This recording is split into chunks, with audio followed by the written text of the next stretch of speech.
여러분 안녕하세요. 유튜브 86번가입니다. 지난주 증시에서는 5월 FOMC 회의를 비롯해 가지고서 정말 많은 일들이 있었는데요. 한번 리뷰를 해보도록 하겠습니다. 제일 먼저 지난 주말이죠. 5월 1일 월요일 되기 전에 주말에 보시면은 중국에서 4월 구매 관리자 지수가 나왔습니다. 일단 예상치를 조금씩 다 하회를 했는데, 하지만은 그럼에도 불구하고 지금 중국의 종합 PMI를 보시게 되면은 상승 국면에 분명 놓여 있습니다. 그리고 50 중반 정도에 놓여 있기 때문에 또 다른 나라들도 보시면은 비슷한 흐름을 보여주고 있습니다. 그래서 여전히 회복세이다. 예, 그렇게 생각을 할 수 있을 것 같고요. 더불어서 우리나라 수출이 나왔는데 최악의 탈출 중입니다. 그러니까 어떤 이야기냐 하면은 결국 중요한 거는 일평균 수출이 지금 어떻게 되고 있느냐인데, 요 데이터가 작년 말부터 해서는 10% 중, 그 다음에 후반대까지도 내려갔었습니다. 근데 이제는 10%로 일단은 올라왔습니다. 물론 여기에 대해 가지고서 제가 연초에 텐 서프라이즈 얘기를 드릴 때에는 4월에는 중국이 좀 회복을 해주면은 우리나라 수출이 0까지 올라갈 수도 있지 않겠냐라고 했는데, 그 정도까지 좋아지진 못했습니다. 다만 근데 일단 4월에서 좀 반등의 기미는 보였다. 앞으로 지켜봐야 될 것이고, 그러면 여기에서 제일 우리가 관심 있게 봐야 되는 것은 무엇이냐라고 했을 때, 일단 중국 쪽에서 수입 데이터가 좀 개선되고 있는 게 최근에 나타나고 있고, PMI도 개선되고 있습니다. 그러다 보니까는 뭐 또 우리 MLCC 같은 것도 사가고 있죠. 거기다가 물량도 좀 회복되고 있는 게 보이고 있습니다. 그럼 결국은 가격이라는 거고요. 그 다음에 그 핵심에는 반도체가 놓여 있다라는 겁니다. 그래서 반도체 가격이 과연 바닥을 잡고 반등을 할 수 있느냐. 반도체 가격이 반등을 해주게 되면은 요 숫자는 생각보다 빠르게 올라갈 수 있을 것이라 생각합니다. 그래서 그게 최대 포인트입니다. 다음으로 미국의 ISM 이제 월 초에는 제조업하고 서비스 PMI도 나오게 되는데요. 둘 모두 예상치를 약간 상회를 했습니다. 그 상회 이유를 보시게 되면은 주문 쪽이 개선이 조금 되었다라는 건데요. 근데 그럼에도 불구하고 사실 제조업의 경우에는 기준치는 50 이하입니다. 그래서 아직 이제 바닥을 잡아가고 있다. 이고 본격적인 회복이 아직 나타났다라고 보기는 어렵습니다. 다음으로 제조 PMI를 보실 때의 ISM 지불 가격, 요거 제가 이제 정말 많이 보여드렸잖아요. 6개월의 시차를 두고서 소비자 물가에 영향을 미친다인데, 최근에 요게 이렇게 좀 반등을 하고 있습니다. 그래서 물가가 아마 하반기에는 지금 상반기에는 뚝뚝 떨어져 내려갔잖아요. 근데 하반기에는 그와 같은 모습은 나오지 않을 것 같다. 이고, 다만 그렇지만은 제가 볼 때에는 과거에도 보시게 되면은 이게 기준선이 50이다라는 거거든요. 그래서 여기에서 어느 정도 간에서 움직이는 거는 그것 자체가 사실 물가에 대해서 대단히 자극을 하거나 비자극을 하거나 그런 요소들은 아니다라고 봅니다. 그래서 어느 정도까지 떨어질 것이냐, 첫째, 6월 나오는 데이터까지요. 그 다음에 두 번째는 하반기에 어느 정도에서 일단 내려온 숫자에서 안정화가 이루어질 것이냐, 그거를 보는 것이고, 요 정도 데이터는 제 생각에는 인플레를 보기에는 무리 없는 데이터이지 않나. 네, 저는 그러니까 똑같은 생각을 하고 있습니다. 인플레는 저는 좀 안정적으로 갈 걸로 보고 있습니다. 다음으로 이제 그 데이터가 나온과 동시에 업종별로 코멘트도 나오게 되는데요. 오늘은 사실 할 내용이 좀 대단히 많습니다. 그래서 몇 가지 좀 개별적으로 화면을 보시면 좋을 것 같고요. 그 다음에는 좀 눈에 띄는 거 위주로 말씀을 드리자면, 화학 분야에서 첫째, 우리 분야에서 인력 규모는 감소하지 않지만 산업 전반적으로는 구인이 둔화되고 있습니다. 사실 구인 둔화는 필수이고 이게 제일 좋습니다. 지금 연준 입장에서도 그렇고 시장 입장에서도요. 다음으로 1차 금속 쪽에서는 어떤 날에는 불확실성이 있지만 다음 날에는 그렇지 않습니다. 사실 이게 정말 많은 투자자들의 마음을 대변해주고 있는 게 아닌가 싶어요. 또 많은 데이터를 대변해주고 있는 게 아닌가 싶습니다. 무슨 말이냐면, 어느 날에는 좀 좋은 것 같은 데이터가 나왔다가 어느 날엔 좀 아닌 것 같은 헷갈리는 것들이 자꾸 나온다라는 거죠. 이 코멘트 보시면 재밌습니다. 우리는 모순의 시대에 있는 것 같습니다. 사업은 둔화되고 있지만 어떤 면에선 그렇지 않습니다. 일부 상품 가격은 안정되고 있지만 다른 상품 가격은 그렇지 않습니다. 일부 제품 부족은 끝났지만 다른 제품은 그렇지 않습니다. 그렇지 않은 경우를 제외하고는 트럭 운송이 더 많습니다. 어떤 날에는 불확실성이 있지만 다음 날엔 그렇지 않습니다. 앞으로 몇 달 동안은 답변을 제공해야 하거나 하지 않아야 합니다. 현재로서는 예측하기 어렵습니다. 그러니까 저는 이 현상이 어떨 때 나타나는 거냐라고 하면은 결국에는 국면이 전환되고 있을 때 나타나는 거다라고 생각을 합니다. 우리가 몇 달 전만 해도 다 안 좋은 얘기만 했었거든요. 근데 지금은 좋은 거 안 좋은 게 섞여 있다라는 거잖아요. 그러니까 전환 시기에서 이런 생각이 충분히 들 수 있지 않나, 그런 코멘트지 않나 싶습니다. 다음으로 퍼스트 리퍼블릭이 결국 JP모건에 매각이 됐습니다. JP모건이 제 여력이 있으니까 사갈 수밖에 없었을 거고요. 왜 여력이 있냐면 다른 데들은 예금이 대부분이 대형은행들도 감소를 했는데 1분기에 JP모건은 오히려 371억 달러 예금이 늘어났었거든요. 그러니까는 버퍼가 있다라는 거고, 또 한 가지는 뭐 실적이 그로 인해 갖고 잘 나와서 JP모건은 연간 실적 전망치도 올려둔 상황이거든요. 그래서 하여튼 여력이 있다 였었고, 그 다음으로 우리가 관심 있게 봐야 되는 거는 퍼스트 리퍼블릭에 대해서, 과연 퍼스트 리퍼블릭 정말로 최근에 실적 발표 이후에 뱅크런이 얼마나 일어났느냐, 그게 궁금한 거거든요. 왜 이제 또 매각까지 결국은 나오게 되었느냐 라는 건데, 요 숫자가 이제 다 나왔어요. 1분기 말 기준으로는 예금이 1,045억 달러가 있었습니다. 그리고 실적 발표를 할 때 4월에는 거기서 1.7%가 추가로 감소했다고 얘기를 했어요. 그러면 18억 달러 정도 감소를 했겠죠. 그러고 나서 일주일 사이에 얼마가 빠졌느냐. 요게 이제 JP모건의 매각이 될 때 매각 직전 재무제표가 나오거든요. 거기에 이제 그 간단하게 JP모건에서 자기네가 인수 관련해서 데이터 발표할 때 냈는데, 그걸 보니까는 예금이 924억 달러가 있었습니다. 그러니까 추가적으로 또 1,003억 달러 정도 감소를 한 거죠. 그래서 결론적으로는 3월 말 이후로 1,020억 달러, 한 120억 달러 정도가 추가로 감소한 거고, 그러면은 실적 발표를 할 때 자기네 예금자 비보호 이제 그 예금이 거의 약 한 200억 달러 약간 안 되게 있다 그랬거든요. 그러면 한 60% 가까이가 이제 절반 정도가 일주일 사이에 빠져나간 거고, 그 다음에 3월 말 이후로는 한 60% 정도가 빠져나간 게 된 것이죠. 그래서 일각에서 보았었던 이게 예금자 보호까지도 엄청 빠져나간 거 아니냐. 근데 그런 현상이랑은 좀 거리가 먼 것 같습니다. 근데 어쨌든 지난주에는 내내 이제 퍼스트 리퍼블릭이 매각되고 나니까 다음에는 중소은행에 대해 가지고서 불안감이 많았잖아요. 그거는 쭉 이제 목요일 금요일 파트에서 정리를 해드리겠습니다. 다음 화요일로 가게 되면 우리나라 물가, 그러니까 한국은 지금 이날은 하나하나를 주고받았어요. 뭐냐 하면 받은 거는 소비자 물가가 예상보다 낮게 나왔다는 거죠. 이제 3%대가 나왔습니다. 근데 우리하고 비슷한 체급에 있는 나라 중 하나의 호주가 예상을 깨고 금리를 올렸다는 것은 우리한테는 한 가지 안 좋은 점이었습니다. 그러니까 한국은행으로서는 고민이 조금 생길 수 있는 거죠. 왜냐면 같이 좀 동결을 해주면은 우리도 계정 내리기가 편한데, 근데 호주가 올려버렸다라는 거고, 그럼에도 불구하고 한국의 경우에는 금리를 못 올릴 가능성이 높지 않느냐라고 생각합니다. 그러니까 우리 사정 자체가 그만큼 내수 쪽은 안 좋고요. 안 좋으니까는 올리기에 부담스러운 게 있고, 또 한 가지는 연준이 이제 뒤에서 FOMC 제가 리뷰하면서도 말씀드리겠지만, 정말로 연준이 이제 금리 인상이 멈췄다라고 하면, 이번 마지막 인상을 끝으로요, 그렇게 돼버리면은 굳이 우리도 올릴 필요는 없지 않느냐. 그렇게 봤었을 때에는 코멘트나 이런 모든 부분들은 매파적으로 해놓고, 우리 언제든지 올릴 수 있어. 근데 지금은 안 올릴래. 이런 식으로 가지 않을까라고 싶습니다. 유럽의 소비자 물가는 예상 정도 수준으로 나왔습니다. 헤드라인은 전년 동기 대비 7% 예상치고요. 근원의 경우에는 예상치보다 약간 낮은 5.6% 정도가 나왔습니다. 다음으로 지난주 경우에는 미국의 고용 관련해서 데이터들이 많이 나왔는데요. 종합적으로 뒤에 한번 쭉 정리를 해드리겠지만은, 종합적으로 봤을 때는 시장이 조금 우호적으로 나온 것 같다. 물론 그렇지 않은 숫자도 있었지만, 근데 대표적으로 가장 우호적으로 나온 건 구인이었습니다.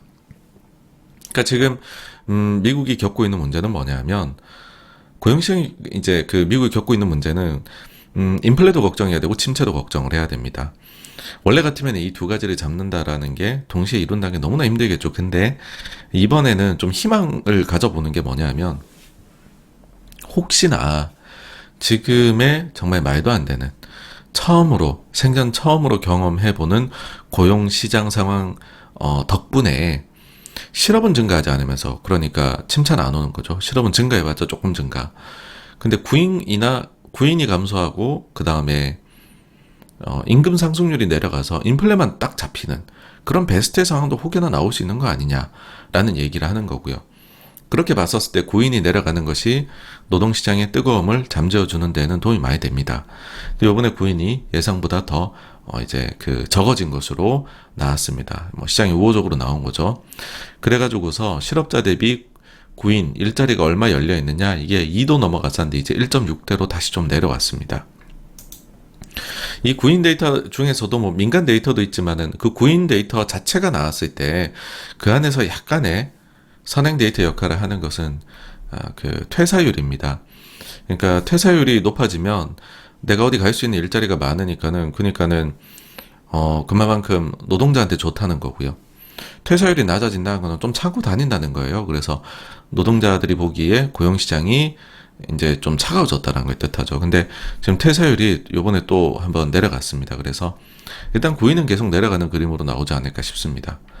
그렇게 됐을 때 구인하고 관련 깊은 게 근원 소비자 물가입니다. 구인이 6개월 정도 선행하는 걸로 나오는데 지금 구인이 좀 더 내려갔으니 모두가 걱정하고 있는 근원 물가도 저는 이렇게 따라서 내려가지 않을까라고 생각을 합니다. 사실 이제 옐런이 얘기를 한 거는 화요일 미국장 열릴 때가 아니라 월요일 미국장 끝나고인가 그렇게 얘기를 했어요.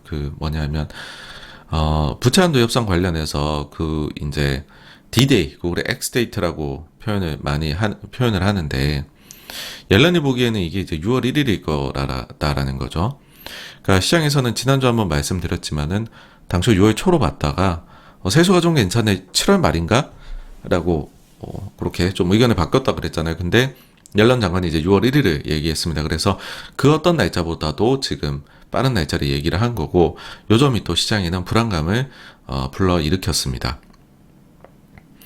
다만 이제 조금 이제 부채 한도는 제가 이제 자꾸 좀 그냥 스리슬쩍 넘어가는 것 같아 보이실 수도 있는데, 실질적으로 부채 한도가 문제가 돼가지고서, 주식 시장이 많이 빠졌던 경우는 2011년이었었잖아요. 그러니까 이게 발생할 확률 자체는 상당히 낮다라는 겁니다. 그러니까 이게 워낙 정치적으로 부담이 되는 측면이 있기 때문에 양쪽이 말은 많은데, 제가 볼 때는 지금 가장 현실성이 높은 그런 진행 앞으로 시나리오는 계속 쪽지 법안으로 가는 거예요. 한 3개월 연장 정도 될 수 있는 거 해놓고 야 또 그 뒤에 보자. 또 3개월 해놓고 그 뒤에 보자. 이런 식으로 해서 공화당 입장에서는 이 이슈를 터트리는 게 아니라 대선까지 끌고 가는 거죠. 계속 끌고 가서 바이든의 실정이다. 돈을 이만큼 풀어갖고 우리 이렇게 고생했잖아. 그걸 너네가 다시 상기하고 대선에 투표해라. 이거고, 바이든 입장에서는 야, 그 직전에는 좀 대선까지는 연계가 안 됐으면 좋겠는데 싶으니까 한 내년 한 상반기 정도까지는 쪽지 법안으로 가도 괜찮지 않나. 양당의 서로 간의 니즈를 봤을 땐. 그리고 공화당이 그렇게까지 결집이 돼 있다는 느낌은 받지를 못합니다. 네, 그래서 리더도 그렇게 없기 때문에 이 부분에 대해 가지고서는 뭐든지 그렇거든요. 처음에 이슈될 때가 되게 빡셉니다. 그러니까 처음에 미국이 막 신용등급 강등되고 그러면 리스크 프리 레이시라는 게 존재하는 거에 세상에 미국이 무너졌는데 그때가 임팩이 크고, 지금 같은 경우에는 조금 그보다는 그렇게 이제 임팩이 혹시나 오지 않을까라고 우려를 하는 부분이 있는 거지, 실질적으로 발생 가능성은 저는 굉장히 낮은 이슈다라고 봅니다. 그리고 이제 하지만 그럼 시장은 왜 걱정을 많이 하느냐라고 했을 때는 겹쳐서인 것 같아요.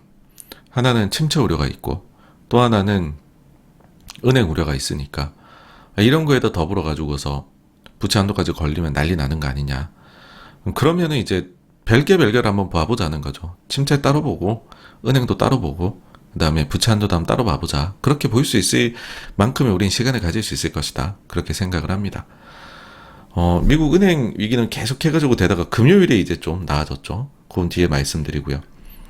원유가 좀 많이 빠졌었습니다. 뭐 주종으로 보면 70 아래로도 갔다가 다시 70을 회복해서 끝이 나긴 했는데, 이제 다른 이유는 많이 말씀드렸고, 지난주에 나온 그런 이제 그 새로운 이슈는 뭐냐 하면, 이제 그 러시아 쪽에 유조선 데이터를 추적을 해보면 4월 수출이 전쟁 이후 거의 최고치를 기록을 했다라는 거예요. 그러니까 러시아도 이번에 감산에 같이 나서기로 했었는데 실제로는 그러지 않고 있는 거 아니냐 라고 하다 보니까는 야, 이런 물량이 많이 나오겠는데 해서 유가가 빠졌었습니다. 다음으로 요즘 엔터 쪽이 뜨겁습니다. 그 빌보드에 많은 곡들이 들어가고 있어요. 일단 BTS 솔로 2곡이 들어가 있고, 가장 뜨거운 그 피프티의 큐피드 노래가 41위까지 올라갔습니다. 지금 이번 주 예상치 나온 거 보니까는 25위도 예상이 되는 것 같더라고요. 뭐 충분히 가능하지 않을까. 왜냐면은 그 스포티파이 스트리밍 숫자가 너무 좋아요. 100만이 넘어갑니다. 정말 100만은 대단한 겁니다. 우리나라에서 아이돌 중에서는 BTS가 이제 200만 이상 찍고, 그 다음에 블랙핑크가 신곡이 나오면 첫날 100만, 뭐 100 몇만 정도 나오거든요. 110만은 못 넘고. 근데 그만큼을 지금 큐피드가 매일 찍고 있습니다. 그리고 이거는 뭐 많은 사람들이 좀 폄훼를 하려고 하는 것 같은데, 뭐 유튜브에서 뭘 했다더라, 뭐 틱톡 발이다, 뭐 이런 얘기들을 하는데, 그런 거 치고는 그러니까 돈 써서 만들었다고 보기는 좀 어려운 게, 그럴 것 같으면 다 만들 수 있어요. 다 만들어야죠. 여긴 소형사인데 대형사들이 그 정도의 노하우가 있는 거면은 만들어져야 되는데, 그러니까 제가 이제 얘기 드린 건 뭐냐면은 돈을 보통 쓰는 경로가 유튜브 쪽에 쓰는데, 뭐 유튜브 쪽에 실제로 조회수 좀 깎였다더라라고 하는데, 빌보드에 합산될 때는 프로모 돌린 게 다 빠집니다, 원래. 그러니까 빌보드 들어가는 건 어려워요, 그게. 그러니까 팬들이 자체적으로 뭔가를 이제 만들어내는 거면 몰라도, 여기는 어차피 아직 팬덤이 형성이 되지 않은 신인 가수니까 그런 것도 아니고, 그 다음에 뭐 단순히 어디 권역에서 뭐 이제 SNS로 마케팅을 잘했다라고 보기에는 서구권에서 다 좋아요. 그러니까 서구권에 한 나라만 좋으면 좀 편중되어 있나 싶은데, 우리가 보통 볼 때는 영국도 보고 막 그런단 말이죠. 보통 영국하고 미국 차트 많이 보죠. 캐나다 차트 보고. 근데 이제 서구권에서 다 숫자가 잘 나오다 보니 이거는 사실은 찐이다. 예, 그렇게 봐야 될 겁니다. 다음으로 3일 수요일로 가게 되면 또 이제 고용 데이터 나왔는데, ADP 이제 고용이 나왔는데 예상치를 상회를 했습니다. 14만 8천 순정할 줄 알았는데 29만 6천 명이 늘었어요. 근데 재미난 점은 여기 보시게 되면은 임금 상승률은 눈에 띄게 좀 기울기가 둔화가 나타났다라는 겁니다. 이직자 기준으로는 14.2%에서 13.2%로, 계속 근무자 기준으로는 6.9에서 6.7로 줄어들었습니다. 여기에 대해서 ADP 측이 어떻게 코멘트를 했느냐. 지난달 이직자의 급여 인상이 극적으로 둔화되었음에도 불구하고 고용이 폭발적으로 증가했습니다. 급여 증가율의 둔화는 현재 노동시장에서 어떤 일이 벌어지고 있는지에 대한 가장 명확한 신호를 제공합니다. 고용주는 임금 인상을 억제하면서 공격적으로 근로자들을 고용하고 있습니다. 또한 우리의 데이터에 따르면 직업을 바꾸는 사람이 적음을 보여줍니다. 요 말대로만 ADP대로만 나오면은요, 정말 베스트 오브 더 베스트입니다. 그러니까 왜냐하면은 지금 제일 원하는 게 실업은 안 늘었으면 좋겠는 거죠. 그러니까 고용은 좀 늘어줬으면 좋겠다. 기업이 근로자를 고용하고 뭐 이렇게 되면 좋은 거죠. 근데 그러면서도 사람이 참 이중적인 게, 임금 인상률은 떨어졌으면 좋겠는 거예요. 인플레는 잡아야 되니까. 급여 인상이 극적으로 둔화, 임금 인상을 억제하면서 급여 증가율의 둔화가 어떤 일이 벌어지고 있는지 명확한 신호를 제공한다. 막 이렇게 얘기를 해버린 거죠. 거기다가 앞서도 말씀드렸지만은 이 퇴사율이나 이직률이 높다는 거는 근로자 우위의 시장이라는 거예요. 근데 그게 적어졌다라고 또 얘기를 합니다. 그러니까 ADP는 구인 보고서하고 지금 같은 이야기를 하고 있는 거죠. 다음으로 재무부가 이제 분기 자금 조달 계획을 발표를 했는데 뜻밖의 발표가 하나 있었습니다. 뭐냐면 2024년에 바이백을 실시하겠답니다. 국채 사겠대요. 기억해 보시면 작년에 그 10월달 그때 당시가 글로벌 금융시장 가장 혼란스러웠던 때입니다. 제일 약했죠. 엔화도 난리가 났고 미국 증시도 그때가 저점이었고 10년물 금리도 그때 제일 높았습니다. 그러다 보니까는 재무부에서 프라이머리 딜러들을 대상으로 해서 야 우리가 만약에 국채를 되사준다라고 하면 국채 매입한다라고 하면 뭐 이제 혹자는 이제 재무부판 QE다 뭐 양적 완화다 이렇게도 얘기할 수 있는 거죠. 그게 우리가 이거 한다 그럼 너네 참여할 의향이 있어? 라고 이제 설문지를 돌립니다. 그래 놓고서 그 뒤에 두 번 분기 제 자금 조달 계획을 발표할 기회가 있었는데 그때는 일단은 유보한다 그랬어요. 우리가 조사는 해봤는데 유보. 근데 요번에는 갑자기 뜬금없이 24년부터는 실시하겠다라고 발표를 했습니다. 그러니까 시장에서 바로 어떤 생각을 하냐며 뭐야 그러면 재무부는 24년에 국채를 좀 사는데 연준은 24년에도 QT 양적 긴축을 할 수 있을까? 그러면은 그전에는 뭐야 양적 긴축이 그럼 만약 멈춘다 그러면 그럼 금리는 어떡하지? 계속 동결일까? 인하해야 되는 거 아닐까? 그런 생각까지 사람이 이어지게 되는 거죠. 그러니까 시장에서 자꾸 금리 인하에 대한 기대를 연준에서는 연내 가지지 마라 이런 얘기를 하지만 자꾸 시장이 이걸 가지는 데에는 이런 식으로 흘리는 게 있어요. 정부 쪽에서 미국도. 그러다 보니까는 자꾸 그런 상상을 하게 되는 겁니다. 어쨌든 제가 볼 때에는 그 연말 정도를 기점으로 해가지고서는 연준이 이제 완화책으로 넘어가지 않을까라는 생각을 합니다. 다음으로 ISM 서비스업 PMI가 나왔는데 51.9가 이렇게 예상보다는 약간 높게 별로 특별할 거 없는 숫자가 나왔습니다. 근데 세부적으로 보면 좀 재밌어요. 주문이 증가해가지고서 요 데이터가 어쨌든 50을 넘긴 거거든요. 근데 주문 쪽을 보시게 되면 구체적으로는요. 17개 섹터 중에서 광산 하나를 제외하고는 전 부문에서 주문 증가가 보고되었다고 합니다. 그래서 그 점이 좀 서비스업을 바라보는 데 있어 고무적이지 않나 싶고요. 또 한 가지는 ISM 나오면은 우리가 마켓 PMI하고 비교를 해봅니다. 왜냐하면 양쪽이 최근에 흘러가는 양태가 좀 달랐거든요. 근데 보시게 되면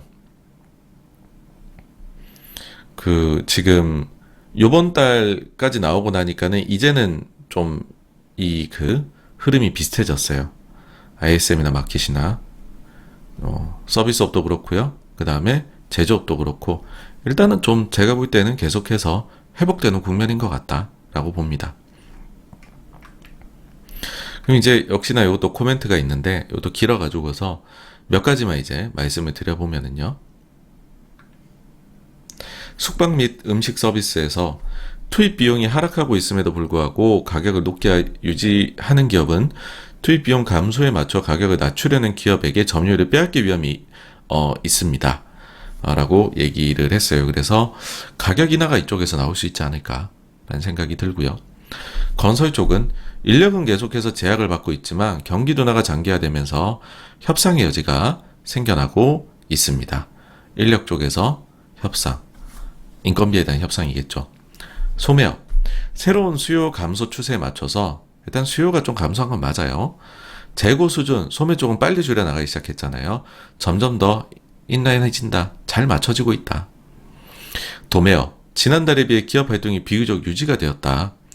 재고는 수요 대비 훨씬 더 균형이 잡혀 있으며 공급망은 거의 완전히 회복됐습니다. 늦은 봄과 여름의 수요와 비즈니스 활동 낙관적입니다. 네. 다음으로 메인 이벤트였던 5월 FOMC를 가보면요. 일단 한 3일간 반응이 쭉쭉쭉 달라졌던 것 같아요. 처음에 FOMC 딱 그 결과 나오고 나니까 회의가 야, 매파적이었다. 그런 생각했던 것 같아요. 왜냐하면 올리는 건 올리는 건데 이게 마지막 인상인 건지, 그러니까 동결에 대해 가지고서 향후 힌트를 좀 떡밥을 많이 투척해줬으면 좋겠는데 그게 없다라고 생각을 꽤나들 하신 것 같아요. 그러다 보니까는 좀 매파적이었다. 근데 또 웃긴 게요. 그 다음 날에는 또 갑자기 은행 위기랑 겹치니까는 은행주들 그 다음 날에 뭐 중소형주들 중에서 폭락한 것들 몇 개 나왔잖아요. 그러니까는 야 그럼 생각보다 빨리 인하해야 되는 거 아니야? 그러면서 바로 그 다음 회의 수요일 날에 이거 딱 매파적이었다 받아들이자마자는 갑자기 그 다음 회의에서 추가 인상 가능성이 쭉 올라갔어요. 그랬다가 목요일 날에 중소은행들 주가 빠지니까 갑자기 또 다음 회의에서 이제는 인상이 아니라 인하를 해야 되는 거 아니냐? 연내 2번 뭐 이렇게 인하해야 되는 거 아니야? 이런 것까지도 갔다가 금요일에 또 가가지고서는 고용 데이터하고 그다음 은행도 반등하는 거 보고는 아니야 도로 그 중간 자리로 가자 해서 지금은 제가 볼 때는 어느 정도 연준이 생각했던 가격 자리로 채권 시장이 와 있는 것 같습니다.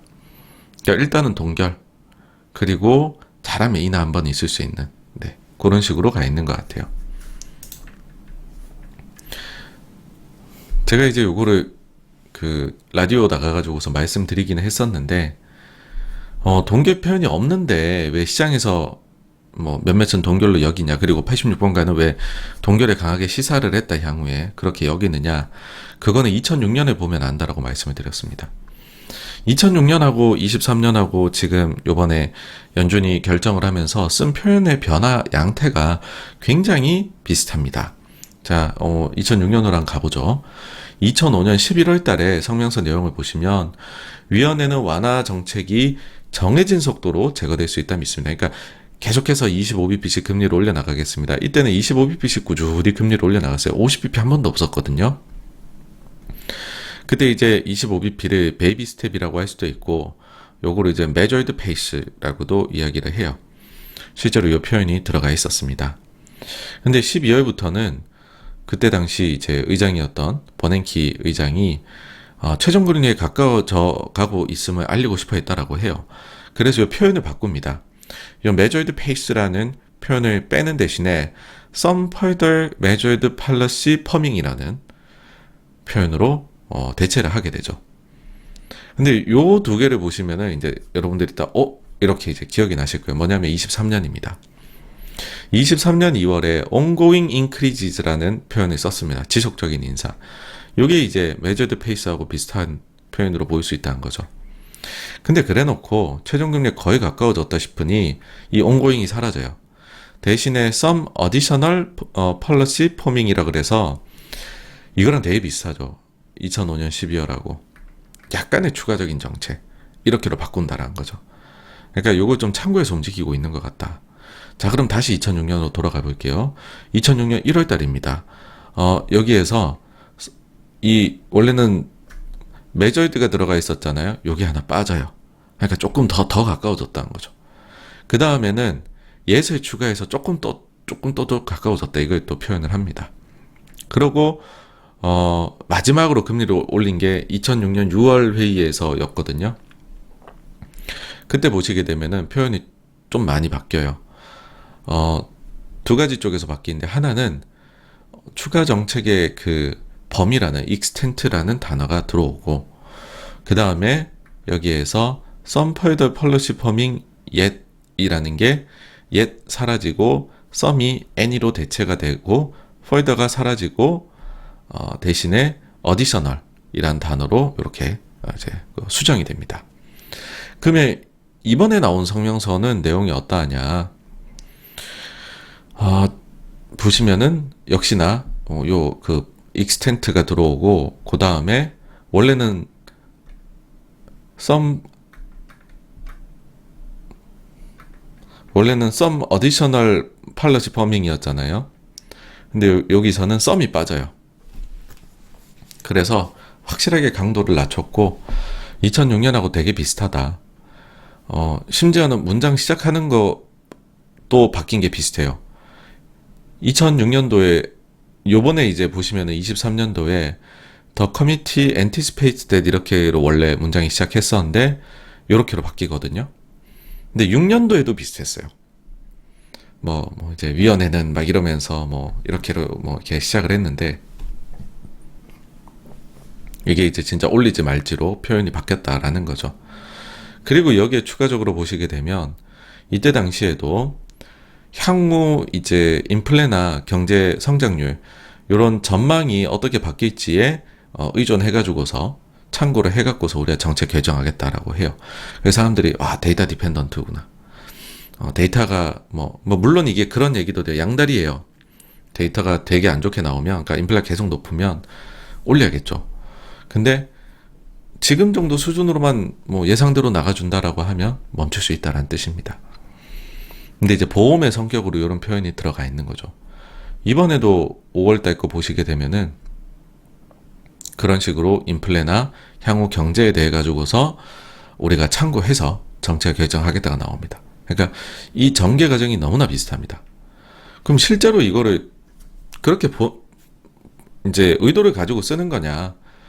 우리가 예전에 행동하는 용기라는 책을 한번 독서 모임 한 적이 있죠. 이 책 참 재밌고 좋습니다. 도움이 됩니다. 연준을 이해하는데. 이 벤 버냉키가 쓴 건데, 버냉키가 이렇게 적어놔요, 책에서. 사실 나는 17번째 25bp 인상을 결정하고서, 이게 2006년 6월이에요. 이제 여러 위원들의 의견을 듣고 나서 금리 인상 정책 중단을 결심하기로 했다. 나는 우리가 금리 인상의 가능성을 그럼에도 불구하고 배제해서는 안 된다 생각했지만, 하지만 그렇다고 해서 추가적 인상이 있을 것이라는 신호를 강하게 주어서도 안 된다고 생각했다. 경제는 더디게 성장했고 주택 경기는 계속 둔화됐다. 우리는 주택 경기가 얼마만큼 빠른 속도로 둔화될 것인지, 한풀 꺾인 주택 가격이 주택 소유자의 지출에 얼마만큼 영향을 미칠 것인지 알 수 없었다. 금리 변화가 경제에 완전한 영향을 미치는 데는 시간이 걸린다. 레깅, 지금도 얘기하고 있죠. 똑같은 얘기했고. 우리는 이미 금리를 여러 차례 인상했다. 그리고 이전의 금리 인상이 시간이 지나면서 인플레를 진정시키기에 충분할 수도 있었다. 결국 나는 기존 금리를 그대로 두고 양쪽에 걸기 위해서 인플레이션 위험이 어느 정도는 남아있다는 문구를 회의 결과 보고서에 계속 넣자고 했다. 시종일관 매파였던 제프리 레커를 제외하고는 나머지 위원들은 내 생각에 동의했다. 정리해보면요. 사실 금리 인상 중단을 결심했으면서요. 그러면서도 일종의 보험 성격으로 항상 연준은 이제 그 빠져나갈 꿈을 만드니까요. 정책 양방향 가능성을 약간 열어두면서 그럴 때에는 연준이 성명서를 어떻게 적냐? 저렇게 적었다라는 거죠. 근데 이번에도 그렇게 적었다라는 거죠. 카피를 했다는 겁니다. 이와 관련해서는 닉 티미러스 기자도 이미 회의 전에 암시를 줬었어요. 뭐라고 자기가 트윗에 적었냐면, 연준은 5월 FOMC 회의에서 금리 인상 중단 쪽으로 얼마나 기울까요? 그러니까 중단에 대한 힌트를 얼마나 많이 줄까입니다. 거시적 배경은 달랐지만 커뮤니케이션 문제는 2006년과 놀라울 정도로 비슷합니다. 당시 토론은 위원들이 현재 어떻게 이제 통화정책 결정, 토의에 접근하고 있는지에 대한 단서를 제공합니다. 라고 해요. 그리고 파월 의장도 여기에 대해 갖고서는 이런 문구 변화가 의미가 있다라고 재확인을 시켜줍니다. Q&A에서 첫 번째 질문이 이거였거든요. 이번 성명서가 6월에 금리 인상을 중단할 준비가 되어 있다는 것으로 읽어야 합니까? 라고 질문을 했고, 파월 의장이 여러분들은 3월 성명서에서 위원회가 약간의 추가 정책이 적절할 것으로 예상한다는 문장이 있음을 알아차렸을 겁니다. 근데 그 문장 더 이상 성명서에 없습니다. 우리 그거 제외했습니다. 대신에 우리는 장기적으로 인플레를 2%로 되돌리기 위한 적절한 추가 정책의 범위를 결정함에 있어서 특정 요인을 고려할 것이다 라는 식으로 문구를 바꿨다라고 얘기를 합니다. 우리가 더 이상 예상한다고 말하지 않습니다. 그러니까 여기서 보면은 커뮤니티 엔티스페이츠라고 돼 있잖아요. 그러니까 이것도 뺐다라는 거예요. 이게 여기까지 그러면 문장을 이런 식으로 바꾼 거, 여기에 대한 총평이 뭐냐? 파월 의장이 의미 있는 변화입니다라고 얘기를 해요. 그러니까 이거는 굉장히 이제 뭔가 힌트를 주기 위해 갖고 이렇게 바꿨다라는 거죠. 결론적으로는 제가 볼 때는요, 고용하고 인플레가 향후 놀라운 숫자가 나오지 않는다면 06년처럼 이번 회의가 마지막 금리 인상이 될 것이라고 생각을 합니다. 추가적으로 좀 다른 FOMC 회의에서 나왔던 내용을 보면 금리 인하에 대해서는 선을 그었습니다. 위원회는 인플레 그렇게 빨리 떨어지지 않고 시간 좀 걸릴 것이란 견해 갖고 있습니다. 예측대로 대체로 옳게 흘러간다면 인하는 적절하지 않을 것입니다. 이번 회의에서 그리고 또 이제 이번 회의에서 인상 중단해야 된다, 이런 그 얘기가 좀 많이 나왔느냐에 대한 질문에 대해서는 25bp 인상에 대한 지지는 전반적으로 매우 강력했다.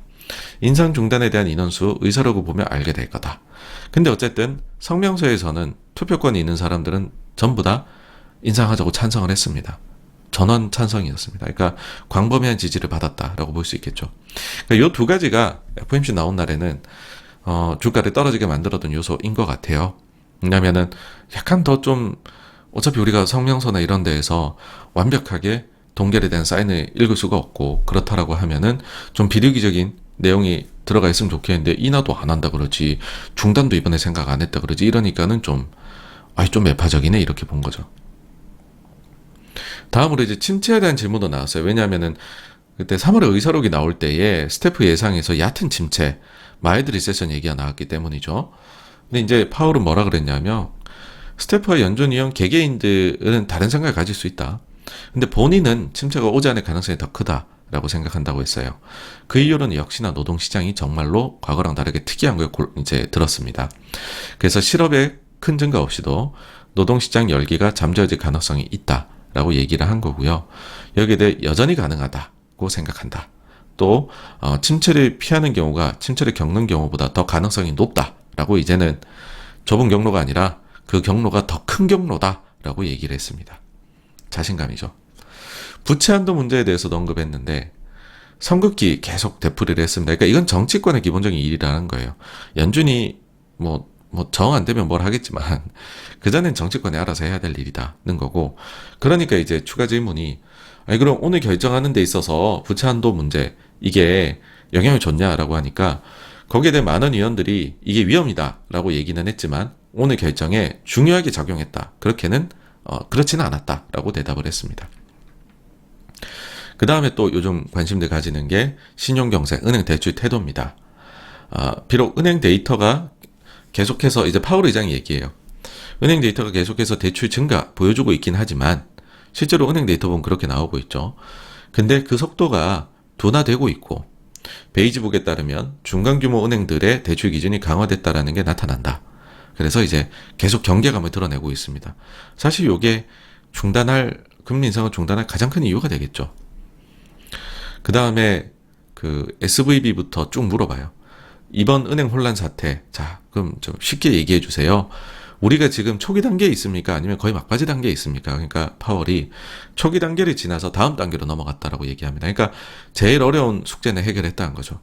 3월 초 나타난 스트레스 중심에는 처음부터 3개 대형은행이 있었습니다. 이제 언급은 안 했지만 실리콘밸리 은행, 시그니처, 그다음 퍼스트 리퍼블릭이었겠죠. 그러면서 퍼스트 리퍼블릭의 매각은 그 기간에 대해 선을 긋는 것과 같습니다. 이제는 그러니까는 퍼스트 리퍼블릭의 매각까지도 JP모건에 끝나고 나니 이 초기 단계는 지났다는 거죠. 이제는 신용 가용성에 초점 맞출 때입니다. 그러니까 신용 경색 오냐, 대출이 계속 해가지고 필요한데 잘 늘어날 수 있느냐, 이거를 중점적으로 보겠다라는 겁니다. 그러니까 그게 문제가 안 생기면 괜찮다라는 거죠. 다음으로 영래포하고 MMF 그리고 예금에 대한 질문도 있었는데요. 이거는 뭐냐면 영래포가 과거 대비해서 10bp를 더 주고 있어요.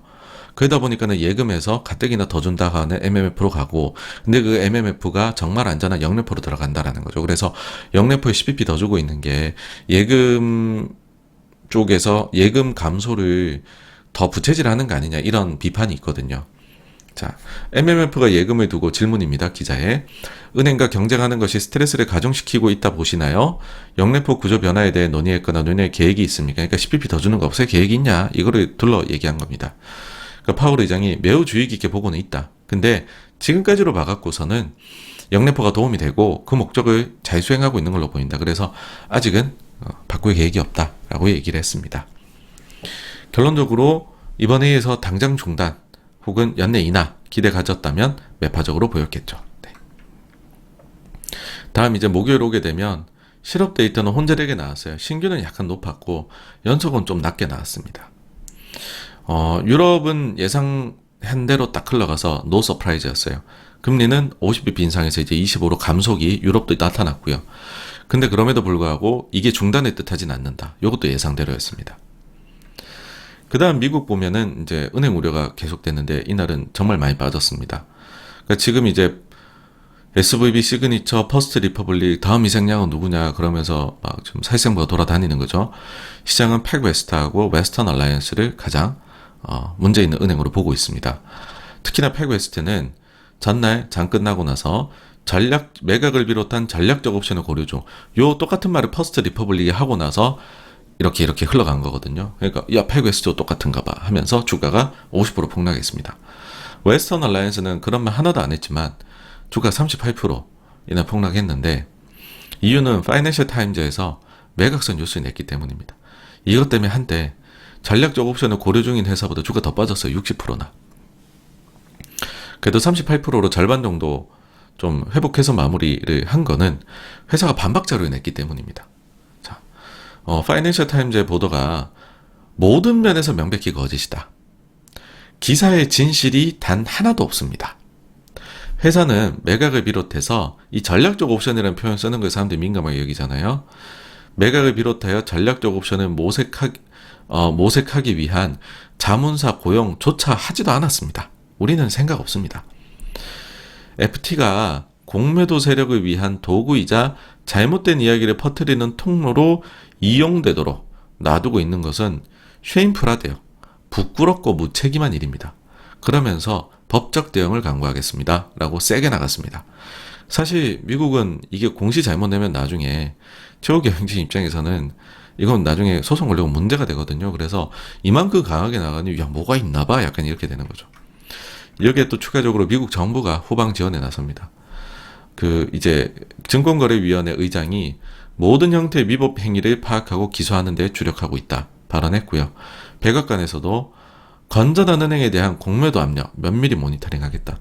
그러니까 요 얘기가 나오니까 이제 약간 섬찟할 수 있는 게, 그러니까 공매도 하는 사람들 입장에서는, 그러니까 일단 우리가 알 수가 없는 거예요. 진짜로 은행들이 여기에서 퍼스트 리퍼블릭은 돈이 빠지고 있었어요. 그 뒤에도 보인드도 빠지고 있다 그랬고, 근데 나머지 은행들은 실적 발표에서 돈 빠진다는 얘기 안 했거든요. 특히 웨스턴 얼라이언스는 5월 2일에도 우리 돈 들어오고 있다. 2분기에 20억 달러 정도 들어올 것 같다. 베이스가. 그리고 실제 지금까지 12억 달러가 들어왔다. 그런 얘기를 했음에도 불구하고 지금 계속 야 너도 뱅크런 났지 이러고 있는 거거든요. 그러니까는 막 웨스턴 얼라이언스는 지금 열받아갖고 저런 얘기를 한 것 같은데, 거기다가 퍼스트 리퍼블릭하고는 배당도 중지시켰어요. 매각하기 전에 보면은. 근데 웨스턴은 이제 배당도 지급하기로 했고, 어쨌든 그러다 보니 이제 공매도에 대해 갖고서 야 이거 공매도들이 가격 변동을 억지로 만들고 있는 거 아니냐 이런 얘기도 나오는 거죠. 그러니까 어떤 얘기까지 나오냐면 정부가 세게 나오네, 공매도 애들 보겠다 그러네. 저라면 금융위기 이후에 여러분 미국도 그렇고 우리나라도 그렇고 금융주에 대해서 공매도 금지시킨 적이 있거든요. 그런 거 나오는 거 아니야? 라고 하면서 야 그럼 카바를 해야 되겠는데? 라는 얘기가 곧바로 나오게 된 거죠. 물론 이제 이거를 그냥 딱 있는 그대로 봤을 때는 그거 같아요. 그래 은행 자체는 괜찮을 수 있다. 너가 그렇게 시스템 리스크 일으킬 것도 아니고, 너가 막 완전 망할 것도 아니고. 근데 그러니까 망한다는 게 제가 볼 땐 자산이 팍 망한다든지 예금이 팍 망한다든지 그게 아니고, 그런 거는 괜찮을 수 있다는 거죠. 근데 앞서 세계은행에 처리되는 과정을 보니까 주주는 모든 걸 잃더라. 그럼 주식 가격은 정말 싸야 되는 거 아니야? 라는 논리도 타당성이 있는 거죠. 그러니 주가가 막 움직이는 겁니다. 여튼 이제 그런 식으로 목요일엔 이슈가 있었고, 나아가서는 이날 또 은행 위기를 키운 거는, 원래 TD뱅크에서 퍼스트 호라이즌 인수하기로 돼 있었는데 그거를 인수 안 하기로 공식 발표를 했습니다. 은행 사태 때문에 그런 건 아니다라고 하지만 사람들은 다 은행 사태 때문인 걸로 누가 봐도 그렇게 보이는 거죠. 그러다 보니 더더욱이나 은행주들이 이날은 좋지 않았습니다. 다만 근데 장 종료 후에는 이들이 다 주가가 좀 크게 올랐어요. 왜냐하면 결국에 이 논리의 핵심에는 문제되는 은행이 추가로 나와야 되는 거거든요. 근데 보시면 연준에서 급전에 빌려간 그 금액이 많이 줄었다는 겁니다. 이번 발표에서 보시게 되면. 이건 이제 퍼스트 리퍼블릭이 JP모건에 넘어갔으니까 그런 거죠.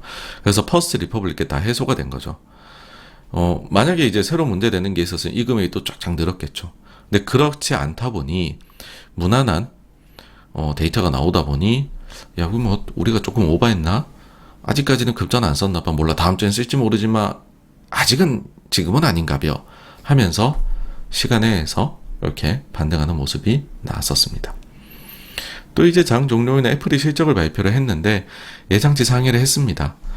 그러니까 다른 빅테크 기업들이 잘 나왔지만 그럼에도 불구하고 애플에 대해서 우려가 있었어요. 왜냐하면 뭐 그 성과급도 뭐 좀 줄여서 주고 뭐 분기에 지급을 요번에 지급을 늦추고 이런 얘기 나왔죠.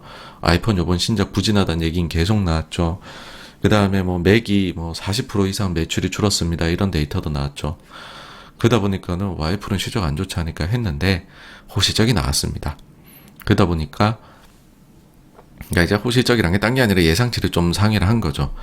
그래서 애플이 시간에 세울 때 2%대, 그 실제 장에서는 4%대 상승을 보였죠. 이제 금요일 가게 되면 그 전에 월요일부터 목요일까지 미국 증시 매일 빠졌어요. 근데 금요일에는 상승을 했죠. 나스닥 같은 경우는 금요일 상승분만으로도 주간을 플러스로 돌려버렸습니다. 그 중심에는 은행주가 있었어요. 은행주가 급등을 했습니다.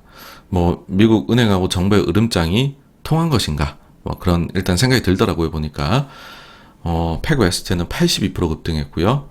웨스턴 얼라이언스는 38%. 그 전날 급락했는데 이날은 49% 급등을 했습니다.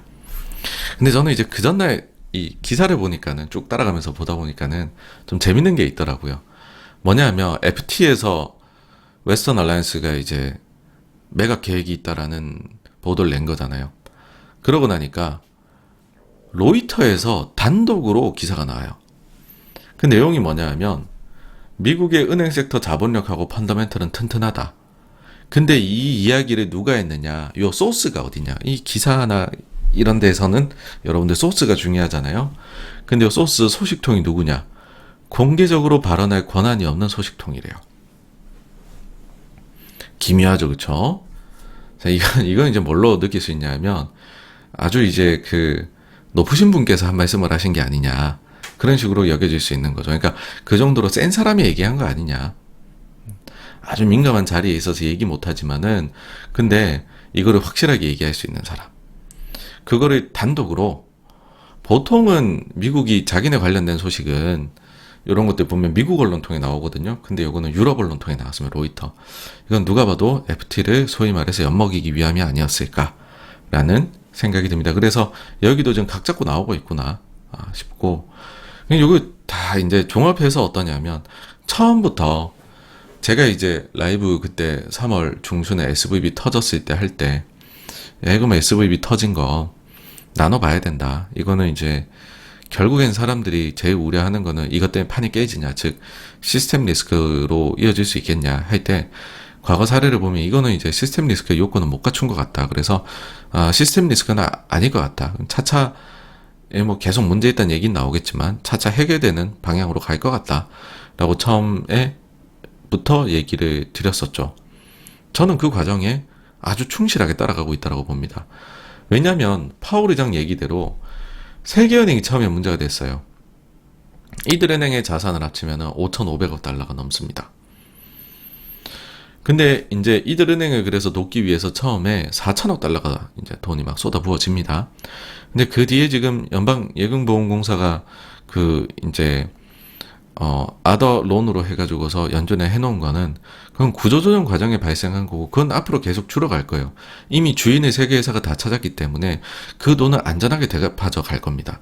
그냥 그걸 제외하고 그 다음에 피마도 600억 달러인데 없어졌죠. 재할인도 거의 없어졌죠. 지금 이제 한 50몇억 달러밖에 안 남았죠. BTFP 남아있어요. 다 합쳐보니까는 이제는 연준이 긴급하게 대출해주는 돈이 811억 달러밖에 안 남은 겁니다. 그러니까 근본적으로 지금 급전에 빼다 쓰는 것 자체가 적어졌어요. 금액이.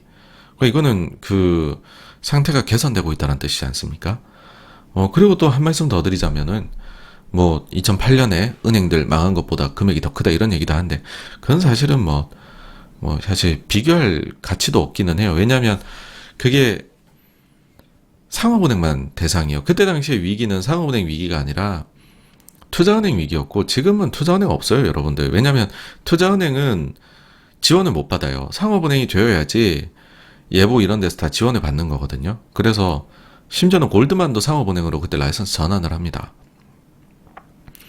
그러면 그때 당시에 진짜로 문제가 됐었던 투자은행들은 사이즈가 어떻게 되냐. 리만 혼자서 뭐 6천억 달러 넘어갑니다, 여러분. 저 금액 넘어가요. 거기다가 베어스탄스 있었죠.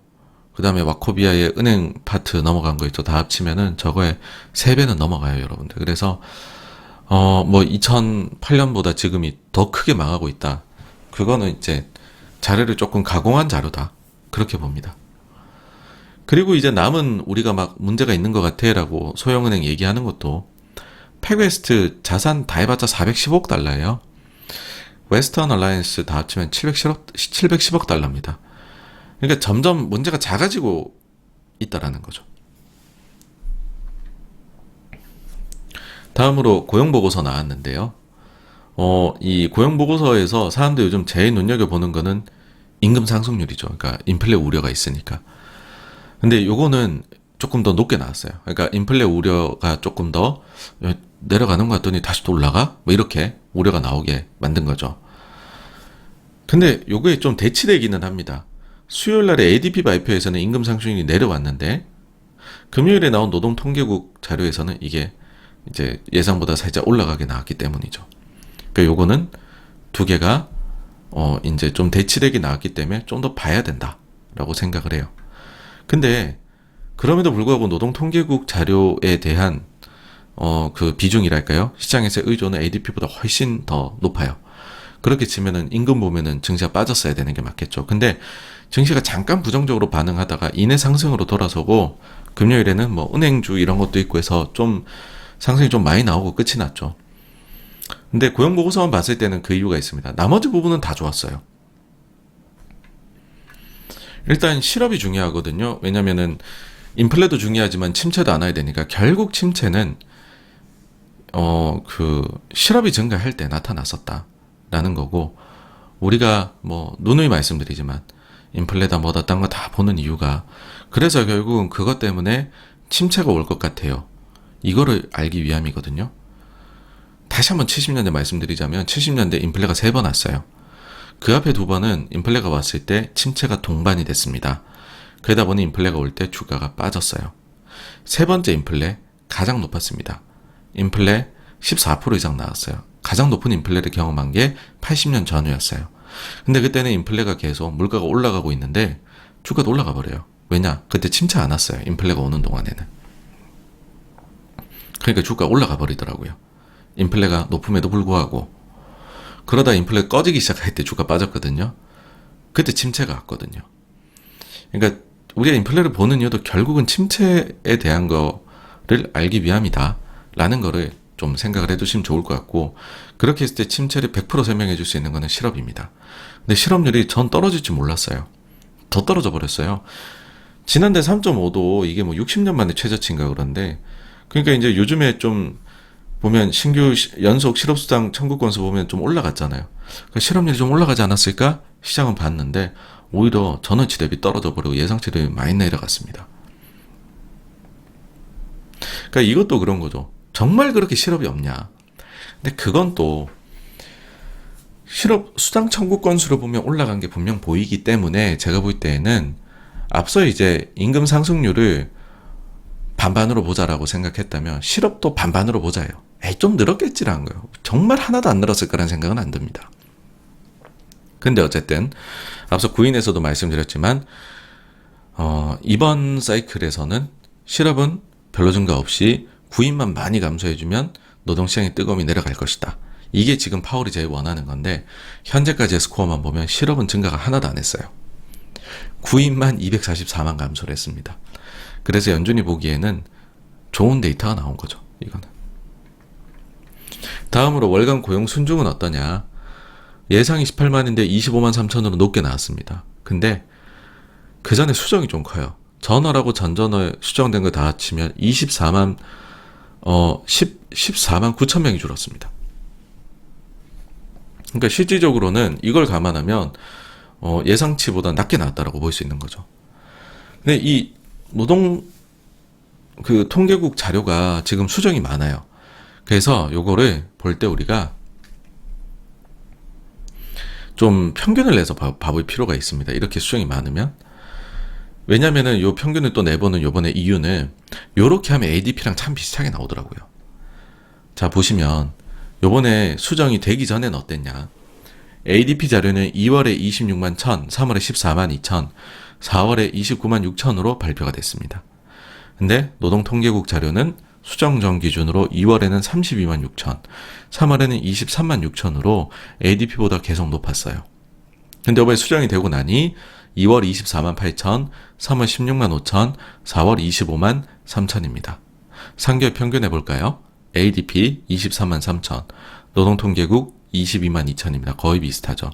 ADP가 작년 8월인가 9월에 한번 전체적으로 데이터를 한번 수정을 해요. 그러니까 자기네가 조사가 왜 계속 잘 안 맞지? 해가지고서 몇 달 동안 데이터를 안 내고 자기네 데이터를 좀 더 정교하게 만드는 과정을 거쳤었거든요. 그래서 최근만 보면은 얘가 좀 더 나은 것 같다. 물론 그래도 사람들은 이 월간 고용 보고서를 훨씬 더 중요하게 여기겠지만은 ADP도 관심도가 지금보다는 약간 더 올라가도 괜찮지 않을까라는 생각이 듭니다. 어쨌든 요 숫자는 어떤 숫자냐면 그 고용 순증이 또 어느 정도 돼야 실업 증가를 막을 수 있을 거잖아요. 그거를 뜨겁지도 않고 뜨뜻미지근한 적절한 이제 고용 증가 수준을 파월은 10만, 바이든은 15만 얘기한 적이 있습니다. 그래서 그걸 아직까지 좀 상회를 하고 있는. 그래서 고용시장은 잘 지탱해주고 있다. 잘 지탱되고 있다. 다만 뜨거움은 그 전에 비해서는 순증은 좀 낮아졌다. 그렇게 보시면 될 것 같습니다. 다음으로 평균 주당 근무 시간 내려가면은 노동시장의 열기가 사라지는 거거든요. 예상보다 좀 낮게 나왔고요. 근데 그래도 전월이랑 똑같아요. 특이점은 없고. 경제활동 참가율이 올라가주면 또한 뜨거움이 줄어들거든요. 예상보다 높게 나왔습니다. 다만 또 이것도 전월하고 똑같습니다. 그래서 종합을 해보면 제일 중요한 실업하고 임금 증가율이 혼재된 데이터가 나왔다. 고용 순증, 침체 우려를 덜어준 숫자 계속 나와주고 있다. 실업 대신에 구인만 쏙 내려오고 있다. 그래서 근데 이제 다만 이 구인에 대해서 많이 제가 얘기 드리지만 결국은 이 구인이 의미가 있으려면요. 그래서 향후에 임금 상승률의 둔화도 나타나줘야 의미가 제일 있긴 합니다. 근데 아직까지는 거기에 대해서 내려오고 있기는 하지만 좀 데이터가 혼재돼 있다라는 거죠. 그래도 전체적으로 보게 되면 지난주에 나왔던 고용 데이터는 연준하고 증시의 전체적으로 완벽하진 않았지만 그 전달은 좀 완벽하게 나왔었어요. 근데 이번에는 일부 우려도 있지만 우호적으로 나왔다. 그렇게 봅니다. 다음 미국 시장 장 끝나고 나서 은행 관련한 예금 대출, 대형 소형은행 데이터가 나왔는데 대출은 잘 늘고 있어요. 예금도 납세 시즌이란 점 감안해서 계조 조정을 해주면 잘 늘고 있습니다. 좀 안심이 되죠. 다만 그럼에도 불구하고 납세로 인해 갖고서 예금이 큰 폭으로 빠진 것도 또한 사실입니다. 그래서 예년의 모습을 되찾았다. 안도감을 가지되 계속해서 아직까지는 이 데이터를 좀 째려봐야 된다. 그렇게로 바라볼 수 있을 것 같습니다. 미국 장기금리 보시면 계속 횡보 중이고요. 유가도 이제 다시 내려갔다 또 박스 또 하단 잡는 건지 계속 박스입니다. 실적 시즌 거의 끝나가요. 이제 85% 기업이 발표했는데 전주 대비해서 숫자들이 다 조금씩 좋아졌어요. 상해 기업 이제 상회하는 기업들의 상해 폭이나 매출액도 그렇고요.